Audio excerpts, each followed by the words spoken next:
Good afternoon, Oak Grove. Happy Thursday. Welcome to this week's installment of the Midweek Update series here on the church's YouTube channel, where I just populate into your device in the middle of the week to say hello, to keep the church on our mind for the rest of the week that we're not in worship on Sunday morning, because that's very important for us to do, to make sure that we don't forget that the church is a reality in our life every day of the week, not just on Sunday morning. So thank you for taking a minute to join me here today. What am I going to talk about today? Well, there was no midweek update last week because my wife and I had a scheduled vacation week last week.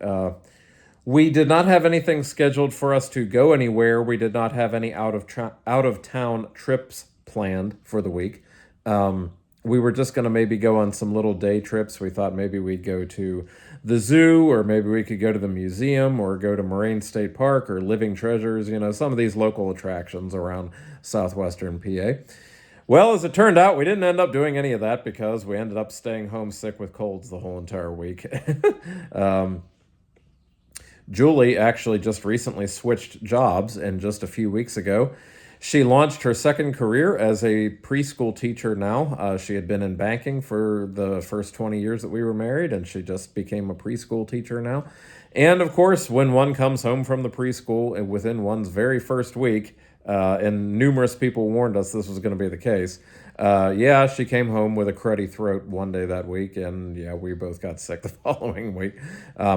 Thankfully, I will send the cold germs my regard that at least they waited until after Fall Festival to kick in, so I'm grateful to them for that. That was very polite of them to do. We basically got sick, started to feel sick on Monday, and the week was a wash. So what did we end up doing? Well, we ended up spending the week in this room that I'm in here right now. I am filming this coming to you from my armchair here in the living room of the parsonage. You can see the cat tree there in the background where the cat plays behind me. And you would be welcome to come in here in December for Pastor's Christmas Party Open House, which we will be doing again this year. If you've never seen the parsonage before, those of you who didn't come last year, you're welcome to come to that. But so I'm coming to you here from my living room. We ended up spending the week off right here. What did we spend the week off doing? We slept in really late each day because we were sick. We ordered our meals out from Uber Eats, from local restaurants, and we sat our butts on the couch and watched a lot of TV. That's what we did. Is that the way I would have chosen to have spent the week? No. But the thing is, sometimes life forces things onto you, and you realize that they weren't really so bad, and might have even been what you might have chosen in hindsight, but they probably wouldn't have been what you would have chosen in foresight. For some reason, whenever we have free time, there's always this little voice in my head that tells me you should get out. You should go do something. Whenever you have a free afternoon, get out of the house, go do something. Take advantage of that time to go to a local attraction and make a memory somewhere. But, there's something to be said for actually using your rest time to rest. By the end of the week, really, the only thing I regretted was the fact that I wished that we didn't have to do what we did while I had a sore throat the whole time, and a cough the whole time, and a stuffy nose, and you can probably still hear it in my voice. Even though I'm not sick anymore, I'm sure I'm not infectious anymore, the congestion is still nagging in my head even now.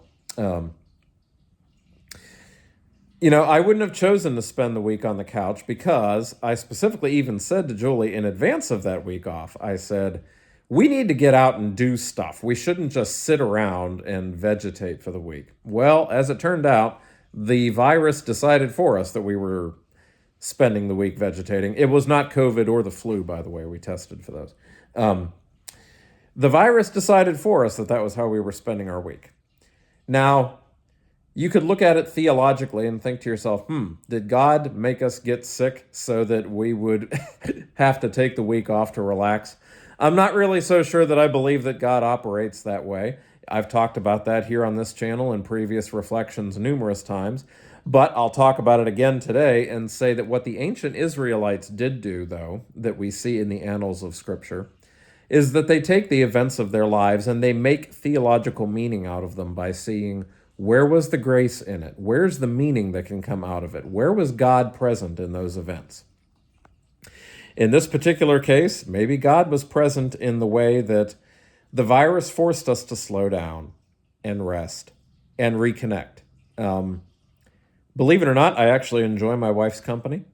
And now that she is working outside the house again, because she has been working from home for quite a few years now, going back even before the pandemic, she had, um, I had gotten used to the idea of her being home all the time. And, now that she started this new career as a preschool teacher, now she's out of the house again. And I'm here by myself when I'm here at the parsonage for office hours. If I'm not out visiting anybody, I'm here by myself again. And I got a taste of 1 week of that before festival and before we got sick. And it makes the house feel a lot more lonesome without her here. Well, I do enjoy her company, believe it or not. That is why I married her, after all. And it was a forced week where we could sit there on the couch and watch our favorite shows and reconnect and just talk. And you know what? It was awesome. And actually, except for the virus part, except for the sore throat, I wouldn't trade it for anything. So that is one of the ways that you take your lemons and you make lemonade out of them. And I'm just sharing that experience. What's the moral of the story? I don't know if there's one moral to the story for you.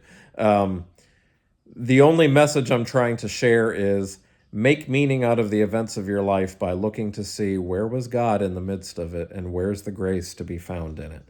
The grace to be found here was I actually had to take my Sabbath time to really rest. The virus decided that for me. Had the virus not decided that for me, I probably would have made us drag ourselves out of the house to go to all those other places I mentioned earlier, even if on any given day I wasn't actually even feeling like doing that. But a small voice in my head somewhere, for some reason, compels me to think you got to get out of the house and do something this week. You can't just sit at home and do nothing. Well, says who? Says who?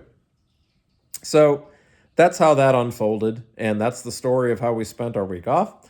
And despite the fact that I wasn't feeling terribly well, I was eager to get back to work earlier this week after feeling a little restless from sitting around last week. I watched the worship video from last week, and I'm very glad to see that Pastor Will Getz enjoyed himself filling in for me last week. I'm very thankful to him for doing that. I will close up with a couple of announcements. Please don't forget that we are doing the road cleanup for Powell Road on Saturday morning. That is at 8:30. It is not at 10 a.m. We had 10 a.m. listed in the bulletin in previous weeks. That's not correct. It's 8:30 a.m. The scout troop is not helping us this time, so we need everybody to show up. Please come out and give an hour or two of your Saturday morning to us. Many hands will make light work. Following that, on Sunday, this Sunday the 12th, we are trying something a little different with the kids this week.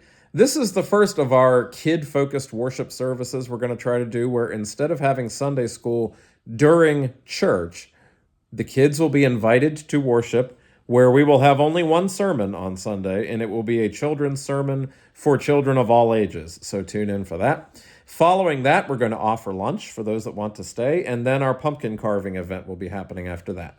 So please come out for lunch and to carve a pumpkin, or at least watch the kids carve a pumpkin if you don't want to do so yourself. So that's some goings on this weekend.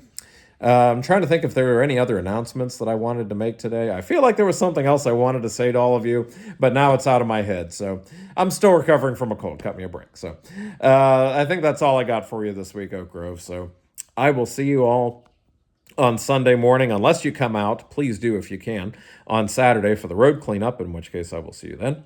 Have a good rest of your week and take care, Oak Grove. Thanks and God bless.